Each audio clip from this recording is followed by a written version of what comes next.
Hey, what's going on, Periscopers? Hope everybody's doing well. I'd like to welcome everybody off tonight to the Periscope session.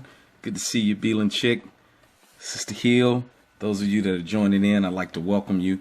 I don't like to spend a whole lot of time with introduction because I know that when people come on, I definitely want to value your time. But I definitely want to welcome you to this Periscope. My name is Roger L. Green Jr. Wanted to welcome you all. And for those of you that are new to Periscope or perhaps are here on the replay, we definitely want to welcome you and give you some guidelines, give you a few rules of Periscope for those of you who are new to it. Definitely want to welcome you. Want to let you know that hearts are free, so you can be as generous as you want to be and tap the screen as many times as you want.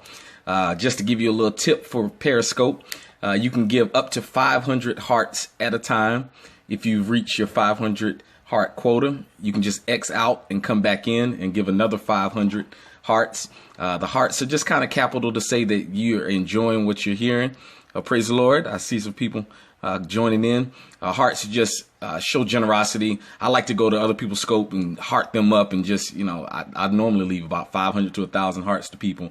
That's about 2 minutes worth of tapping just to say hello. What's going on, Zach Humphrey? Glad to have everybody here. So you can give as many hearts as you want to. Even on the replay, you can give hearts as well as share. Definitely replay viewers, you can give hearts too, and I'll be able to see your love. If you could see the little gentleman on the right-hand side, I heard another young lady call him the white man on the other side. I definitely don't want to call him that. What's going on, Dorian? What's going on, the realtor? Definitely tap on that. And if you could share it with your fans and your friends that are following you. I definitely believe in sharing and passing on information. Only if I add value to you. Definitely share it with your people. Love Tribe Ninja in the house. It's good to have you. Listen, those of y'all that get an opportunity, follow Smile for me and some of the Love Tribe Ninjas. They'll go on your page and give you some love and give you some feedback. Definitely follow them if you can. So follow them. And if everybody can just take for a moment, just share with both your Twitter followers as well as your Periscope followers. It would definitely be a blessing. We're trying to just join in and share some love and grow this community organically. I definitely don't want to be one of those type of people that pay for hearts and pay for friends because I want people who are genuinely involved and feel as though that I add value to them. Dorian, I appreciate it. Robert Henry, appreciate you guys. Everybody that is sharing with the followers. Those of you that are replay followers, again, I repeat, you can give hearts as well as share with your people. Definitely, those of you, if you want to write down, you can visit my website at rogergreenjr.com. Definitely will be sharing some information on there concerning my book. You can see you can pre-order my book here, as well as find out other information as far as bookings, as well as other resources that I'll share. Hey, Jade from Helm in the United States, Robert Henry. We definitely glad to have all of you all. Want to start today. I want to talk a little bit about your daily habits and your connections. What's going on, Ronnie Reese? Yeah, I had to have a PowerPoint on there. I'm just a visual person. I believe people love visuals. So I hope that this adds value to you. If you like it, definitely heart me up and let me know so that I can add some PowerPoints to you. And I'll start probably even adding some to my website so that you can download and we can just share information with each other. But your daily habit, notice your daily habit says a lot about what you value. Your daily habit equals your priority. Whatever you spend time with, what's going on, Marquita? Whatever you spend time with, that's pretty much your priority. All right. So now that we've gotten over the welcome aspect of it, I'm gonna flip to so you can see me. I don't want you to have to look at the screen for the entire time, but definitely you can take a look at me. I may not be as picturesque as the PowerPoint, but definitely wanted to join in and just visit with you all. But we want to talk about the power of connection. Who you connect with, what you connect with does a lot for your success. I really believe that whatever you're connected to, it will kind of determine your destiny. I oftentimes tell people that I coach and counsel and do different things. I say, you show me who you're connected to, I'll show you pretty much your bank account. And what I mean by that, if you're always around people who are unsuccessful, broke, busted, and disgusted, that's typically where you're going to end up. I've oftentimes told people that you should never be the smartest person in your circle. If you're the smartest person in your circle, you need to look for some more people. Because if you're the smartest, most gifted, most talented person in your circle, you're never growing. You're never going to another level. So I definitely believe that. Thank you for adding value, purpose for this. Absolutely. You have to, that those things are beneficial to you. So who are you connected to? But before we can even get to who we're connected to, you have to first find out about yourself. I find out that he who must find friends must show himself friendly. But you can be as friendly as you want to. If you don't have anything to add value to people, they're not going to connect with you. They're not going to want to be with you. I've had the privilege and honor to connect with people of all different walks of life, crossing all socioeconomical backgrounds, religious backgrounds, racial boundaries. And the only reason why I've been able to do that, I believe, is because I've been able to somewhat add value or find common ground with everyone that I meet. So you have to ask yourself this one question. Everybody just take a moment of introspection and ask yourself, would I connect with me? If I wasn't me, would I connect with me? Am I approachable? Number one. Am I interesting enough? Number two. Do I add value to people? Number three. And am I a loyal friend? Number four. Those are the four things that I think are essential when you're evaluating yourself, when you're looking introspectively at yourself. Am I approachable? Am I interesting? Do I add value to people? Am I loyal? There's a lot of people who could add value, who are interesting, who could possibly be loyal, but are not approachable. And what I've found is people really don't care what your title is. They really don't care, what you've necessarily accomplished. They want to know what can you add value to them. Those of you that have opportunity, Google a man by the name of Nicholas Boothman. Nicholas Boothman wrote a book called, I think it's called How to Be Liked in 60 Seconds.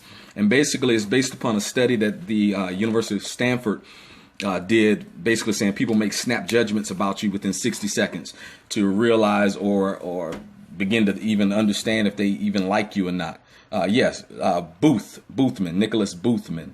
Boothman, Boothman. And if you look him up, he has some great videos as well as books that are very insightful, because people make snap judgments very quick whether or not they like you. And it's a thin line between if they like you or dislike you. If they like you, they recognize you as an asset. If they dislike you, they recognize you as a threat. You're right. Within 7 to 3 seconds, right? So he talks about within 60 seconds how to really shape how they view you and how they're attracted to you. If they find that you add value, or if they find that you're a threat, and realize they don't like you. If they like you, you're driven and you're ambitious. If they don't like you, you're pushy and over the top. So a lot of which, it just determines on how they perceive you. So if you weren't you, would you like you? Would you follow you? Would you want to connect with you? Would you find yourself a person that feels that, this person adds value? Where's your focus to? What I found, every day you need to have a focus in life. A lot of times we try to be the be all for everybody. We try to accomplish everything, have so many irons in the fire. And truthfully, I think, you have to diversify sometimes. I think you have to have 7 streams of income to truly be successful. So that means, you might do 7 different things. But I think there should be a niche market or a thing that you specialize in. What do you do best? What are you greatest at? And I believe that when you're good at something, you don't have to do it for free. Let somebody say amen. Amen. If you're really, really good at something, you don't have to do it for free all the time. All right. I believe it will open up avenues for you and ways. Yes, 7 streams of income. And sometimes those 7 streams of income come off of one idea. But I see some amens. Whatever you do truly, truly well, don't do it for free. And when I say don't do it for free, I'm not talking about charity. I'm not talking about things that you do being benevolent. Trust me. I've given of my services of many occasions. I mentor a lot of young people that cannot pay me, but I get a joy out of making an impact in their life. But whatever you do very well, don't do it for free. Okay. I'm reading some of the comments. See, this is terrible for a person with ADHD like myself.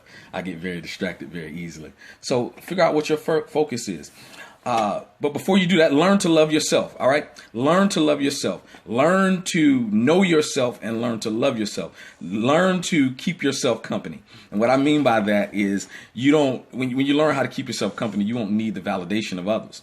You won't need people to stroke your ego.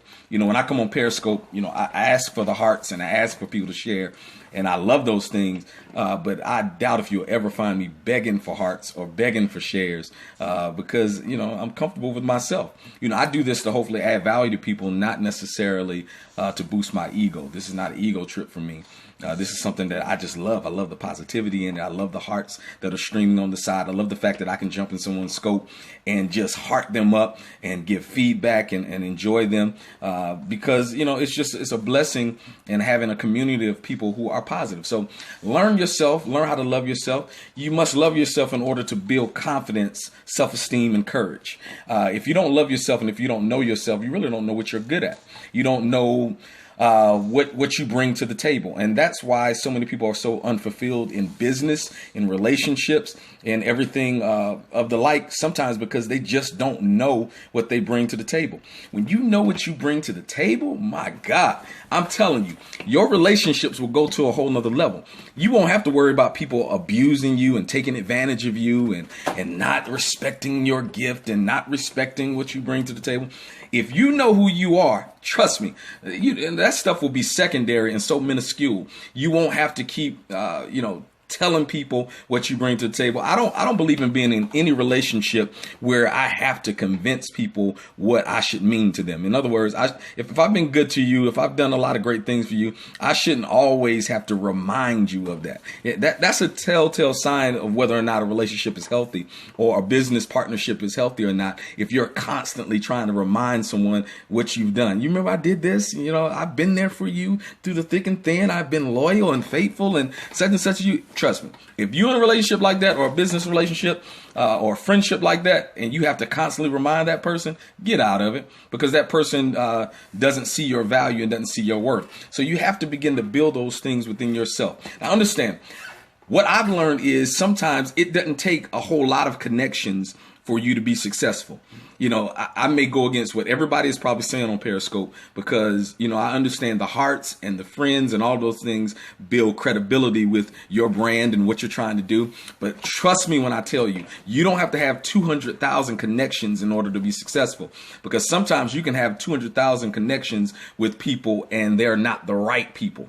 If my brand is youth and children, and I have 200,000 people that I'm following or have following me that are pet rock collectors. It really doesn't matter that I have 200,000 people if they're not within the circle or the sphere of influence that I need them to be.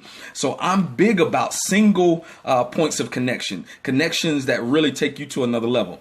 I've had the honor and the privilege there are probably 5 different connections that I've had in my life that have been truly, truly impactful connections that I've had. One of which I had in college, and it was a friend in college, and I met her. We were just cool, just kicking it. We had classes together.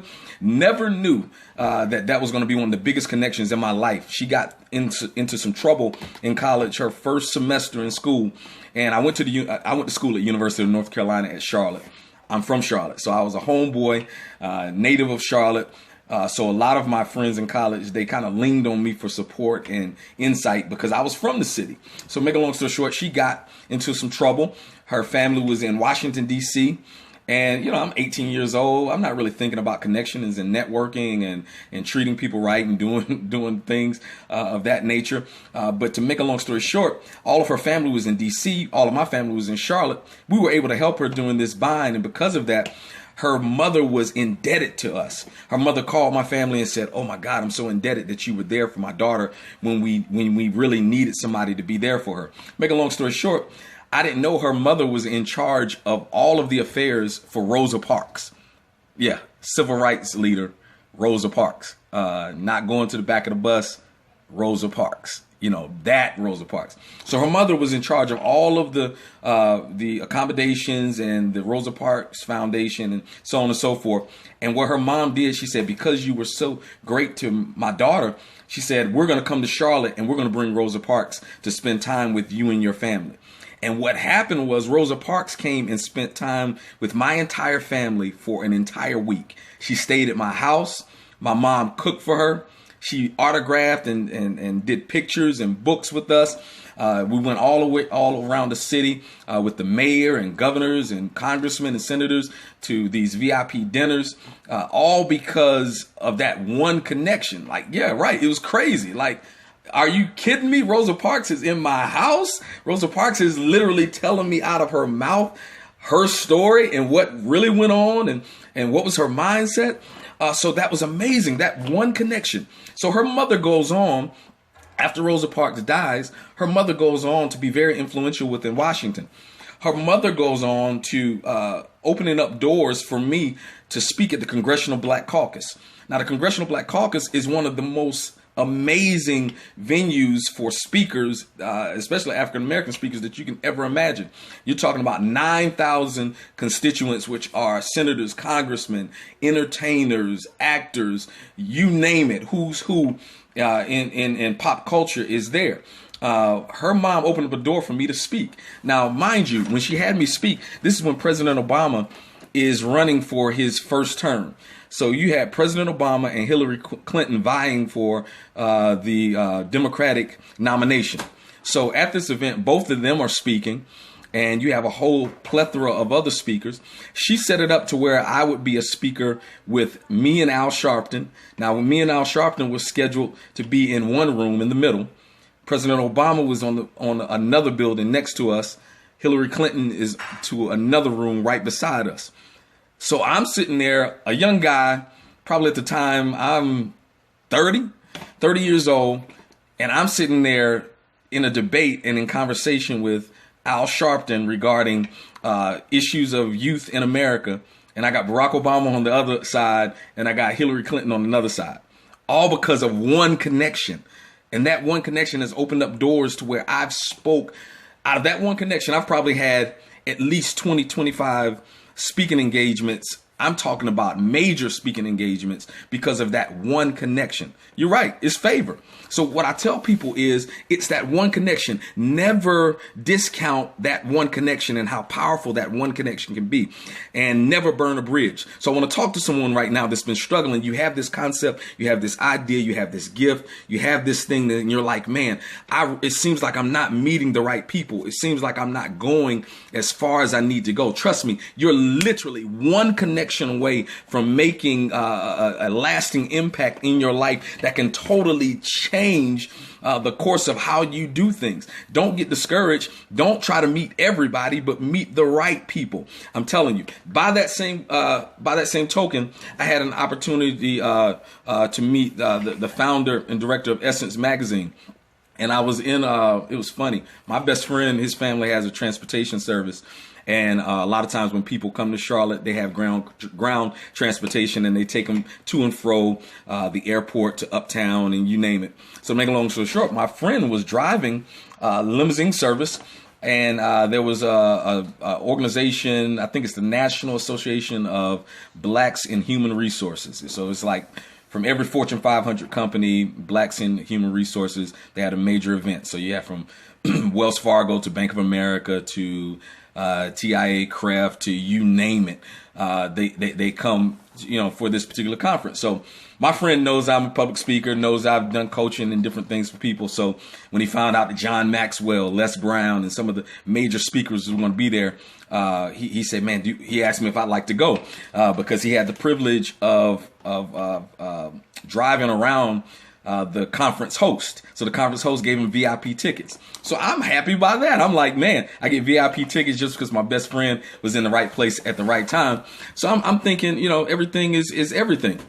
So I'm gonna make this story short, but I just really want to encourage somebody. So I go to the event. I hear all the great speakers. The very last speaker is the founder of Essence Magazine. And as she gives her speech, she's talking about mentoring and all of those things. And I just loved her speech. So after the event, I wanted to speak to her. I wanted to tell her and convey to her how impactful I thought the speech was. And I wanted to try to network with her and get connected. But there were throngs of people around her. I mean, 1,500 people probably trying to get an autograph, talk to her, spend time with her. So I literally chickened out. I literally said, well, forget it. You know, it's not meant to be. I'm not supposed to meet her. I leave out a back entrance and try to go to the elevator to go to my car. When I get to the back entrance, little do I know she snuck out too. So I get to a side elevator that not a lot of people knew about because I was trying to miss the crowd. She had the same mentality. She snuck out the side to the elevator that I was at. So literally I look up and she's standing right beside me. And I'm like, oh my goodness. Before I could even say anything, she looked at me. She said, are you a man of God?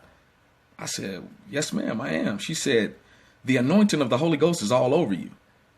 So I'm freaking out in my mind because I'm like, what? She says, do you deal with youth? I said, yes, ma'am, I do. She said, I can just see it. And she said, the Spirit of God is telling me that I need to connect with you. What am I saying? Heart me up right there. There's a principle right there. A lot of times we think that we need to connect with people, but the gift and the anointing that is inside of you, God is saying, no, they need to connect with you. I've put you in their life and not necessarily them in your life. She connected with me. She gave me her information, her personal cell phone. We connected. I don't know if any of you have heard of Essence Cares. It was a big movement that she did with Oprah Winfrey and a lot of other celebrities. I was able to give her input and feedback on how to start and create that.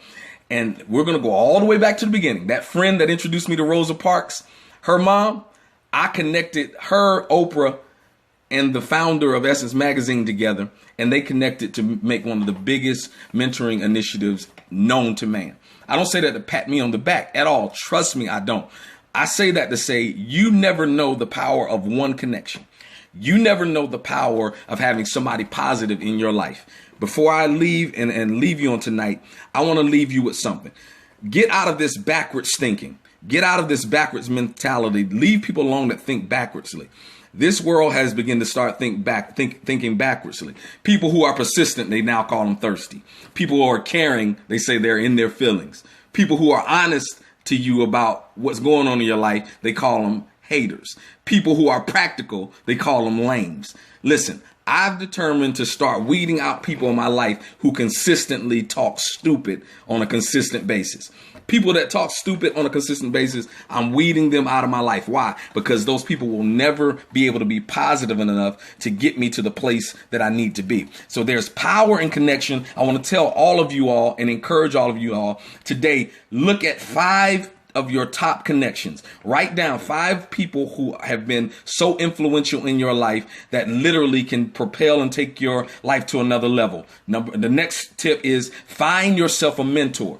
I'm scared of leaders that don't have a mentor. I'm scared of leaders that don't have nobody checking them. There needs to be somebody in your life that you can be accountable to. Any pastor, any leader, any CEO, listen, you need somebody to be accountable to. Trust me. You know, I know we all got pride. Not everybody gonna check me. Let me get close to the screen. Not everybody gonna check me. Everybody's not gonna come at me. All right. But there are some people that can come at me, that can check me, that I trust and value their input. And you need that. You need some people that can look at your idea and really tell you, hey, that's a great idea. Right. Have a board of directors. Even the president has a joint chiefs of staff. The powerful man in the world could be ego tripping, but he has a joint chief of staff. The Bible said in the multitude of counsel, there is safety. Listen, have wisdom. Wisdom is the principal thing. Therefore, get wisdom. And in all thy getting, get an understanding. Trust me, I bounce ideas off people. Listen, I have a list of people that I go to. If it's a business decision, I got a list of people. If it's a spiritual decision, I got a list of people. If it's a relationship or marital issue, I have a list of people. I have people for pretty much every aspect of my life that I can bounce ideas off and say, man, look, I need you to be honest with me. You don't need everybody in your life patting you on the back. Trust me. Listen. The older you get, somebody tap your neighbor and say, neighbor, I got to preach now. say neighbor, oh neighbor, I gotta preach. Don't have everybody that is cheering you on in your corner. You need some folk that will look at you and say, man, look, hey, that idea ain't that tough. Like, I don't think you really considered and counted all the costs. Yeah, put me in A flat. You need some people to really, check you and say, look, man, I think that's a good idea, but you need to consider this. I need some people who are thinkers. I don't need people to pat me on the back. My ego's fine. I don't need nobody to tell me that I'm smart. I need some smart people to check me and to really test my hypothesis. My educated guess. Test my hypothesis. See if it's correct. Those are the things that we need. So, as I said, have the right connection, have the right people around you, surround yourself around a good mentor. Those are the tips that I want to give and impart to you today.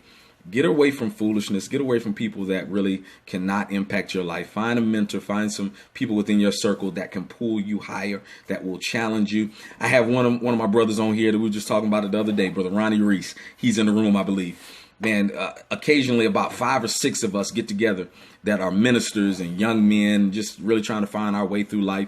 And we'll get on a conference call and we'll have a topic. And maybe for an hour and a half, man, we'll just challenge each other on that topic. It could be manhood. It could be relationships. It could be whatever. I know I got Brother Zach Humphrey on here. We do that sometimes too. You need some guys and some people in your circle that will challenge you and sharpen. I'm in Charlotte, North Carolina. Yeah, those of you that want to reach out to me, you can tweet me at Roger L. Green Jr. It's the same as my Periscope, or you can also go on my website and shoot me a line as well at rogergreenjr.com. So, I tell people that, you need to have some people in your life that are going to really challenge you. Let me switch to that. Yeah, there we go. rogergreenjr.com. For those of you that want to check out my website. Now, in my closing, I'm very excited. I want y'all to know that I've came out with a book called The Journey of Living Day by Day. It's a 31-day daily devotional. You can visit my website to pre-order it. Definitely heart me up on that. I'm just grateful to be done with the book. Let everybody say amen.